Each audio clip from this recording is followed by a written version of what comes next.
हम अपने जान के दुश्मनों को जान कहते हैं कि हम अपने जान के दुश्मनों को जान कहते हैं। मोहब्बत की इसी मिट्टी को हिंदुस्तान कहते हैं, हिंदुस्तान कहते हैं। जो दुनिया में सुनाई दे उसे कहते हैं खामोशी, और जो आंखों में दिखाई दे उसे तूफान कहते हैं। कि जो ये दीवार में सुराग है साहब, जो ये दीवार में सुराग है, ये चाइना पाकिस्तान अमेरिका साजिशों का हिस्सा है, मगर हम इसे अपने घर का रोशनदान कहते हैं, रोशनदान कहते हैं। आप सभी को मेरा नमस्कार। मैं हूँ तमन्ना चौधरी, कक्षा 6 से आई हूँ। गणतंत्र दिवस पर कुछ बोलने के आई हूँ, जो दिल की भावना है वो साझा करने के लिए आई हूँ। शुरू करते हैं आजादी से। आजादी का मैं तो सिर्फ वही समझ सकता है जिसने गुलामी की हो। हम सभी बहुत किस्मत वाले हैं जो हमने स्वतंत्र भारत में जन्म लिया। यूं तो आजादी की लौ 1897 में जल चुकी थी, जो बरसात बन को 1947 में हमारे देश को आजाद किया। प्राचीन मध्यम में एक भारत से स्पष्ट करना चाहती हूँ, जब हम फिरंगियों के फेरों में फंस चुके थे तो रंग बसंती चोले के एक ही आवाज पर टोलों के टोले मराते थे, और वंदे मातरम के एक ही नारे पर खून में आने वाला 5-5 डिग्री का तूफान अंग्रेजी शास्त्रों की जड़ों में तूफान ला देता था। जब लोग मर जाते थे, मिट जाते थे, फांसी पर चढ़ जाते थे, क्योंकि वो भी अपनी देशभक्ति साबित कर रहे होते थे। उस दौरान देशभक्ति की कसौटी थी। उसके बाद में 62, 65, 71 के युद्धों में अपना स्वाद खो देने वाली औरतों के घर के हालात यूं हो जाया करते थे कि प्यार भी भरपूर गया, मांग का सिंदूर गया, नन्हे मुन्ने हालों की लंगोटियां चली गई, छोटी छोटी बेटियों की चोटियां चली गई, बाप की कमाई गई, भाई की पढ़ाई गई।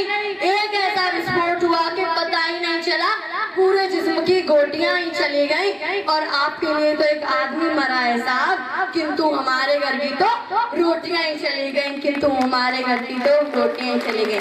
ऐसे हालात पैदा हो जाने के बावजूद भी हर एक माँ अपने बेटे को सड़क पर दुश्मनों की धज्जियां उड़ाने के लिए भेज देती थी, और उसे पत्र लिखकर भेजती थी कि अम्मा ने खत लिखा है बड़ी ही चाव से, पुत्र मेरे ना घबरा जाना, 1 इंच भी पीछे ना हट जाना, चाहे इंच इंच कट जाना, चाहे इंच इंच कट जाना।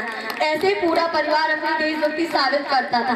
जब देश बलिदान मांगता था, जब देश लड़ जाने को कहता था, जब देश मिट जाने को कहता था, किंतु आज देश लड़ जाने को नहीं कहता, आज देश मर जाने को नहीं कहता, आज देश मिट जाने को नहीं कहता, बल्कि मेरे विचारों में कोई इंसान अपना काम पूरी लगन और पूरी मेहनत और पूरी ईमानदारी से करे तो वही उसकी सच्ची देशभक्ति है। मैं नहीं मानती बारसा फेसबुक इंस्टाग्राम की टीपियों को 3 रंग में रंगना ही देशभक्ति है, कि आप कहें साल में 2 बार हाथ में तिरंगा लेना ही देशभक्ति है। तो मैं आप लोगों से पूछना चाहती हूँ, जो फुटपाथ पर रहने वाले छोटे छोटे बच्चे ट्रैफिक की छांव में नंगे पांव हाथ में तिरंगा लिए बेचते हैं, तो आप उन्हें उसकी देशभक्ति कहेंगे कि वो अपनी देशभक्ति साबित कर रहे होते हैं। जो पेट न वो मस्जिद जानते हैं, न वो शिवाली जानते हैं, कि ना वो मस्जिद जानते हैं, ना वो शिवाली जानते हैं। जो पेट के भूखे होते हैं साहब, वो तो सिर्फ भोजन के निवालों को जानते हैं, वो तो सिर्फ भोजन के निवालों को जानते हैं। अपने परिवार, अपनी समाज, अपने देश को सपेट भाव में रखना ही देशभक्ति है, और हर एक देशद्रोही के जीवन में तूफान लाना ही देशभक्ति है। जो देशद्रोही है वो समझ ले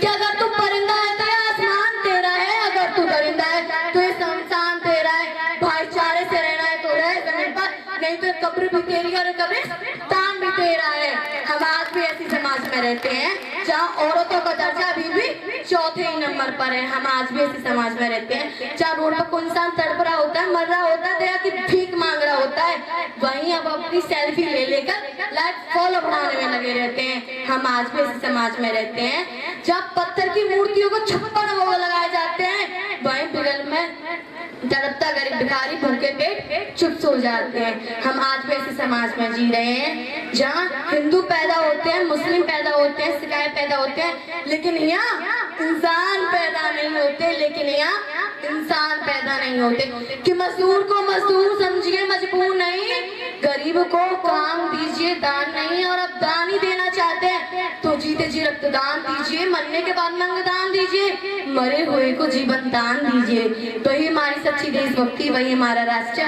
प्रेम है। मैं एसबीएन स्कूल की स्टूडेंट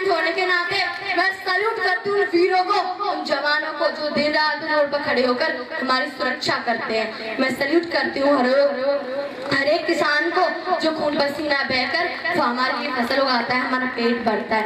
मैं सैल्यूट करती हूँ हर एक इंसान को जो अपना काम पूरी लगाना पूरी ईमानदारी से करता है। वही हमारी सच्ची देशभक्ति, वही हमारा राष्ट्र प्रेम है। बस इतना ही कहना चाहती थी। जय हिंद, जय भारत।